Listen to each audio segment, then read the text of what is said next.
એકદમ fresh flavourful મસાલા સાથે બનેલા ગરમા ગરમ બ્રેડ પકોડાને તો કોણ જ ના પાડી શકે.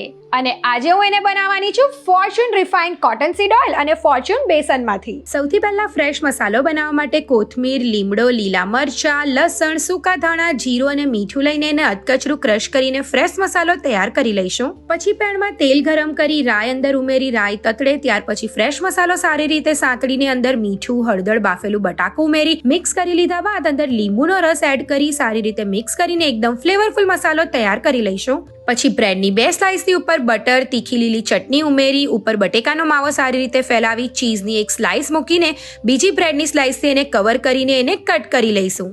હવે ચણાના લોટનું ખીરું બનાવવા માટે એકદમ ઉચ્ચ ગુણવત્તાવાળું બારીક પીસેલું ફોર્ચ્યુન બેસન લઈને અંદર હિંગ, મીઠું, હળદર અને થોડું પાણી એડ કરીને એકદમ સ્મૂથ બેટર તૈયાર કરી લઈશું. પછી બ્રેડ પકોડાને તળવા માટે એક કડાઈમાં ફોર્ચ્યુન રિફાઇન્ડ કોટન સીડ ઓઇલને ગરમ કરવા મૂકી દઈશું કારણ કે આની અંદર તળેલો નાસ્તો એકદમ લાઇટ અને હેલ્ધી બને છે. તેલ ગરમ થાય એટલે થોડું તેલ બેસનમાં લઈને સારી રીતે મિક્સ કરી લઈશું.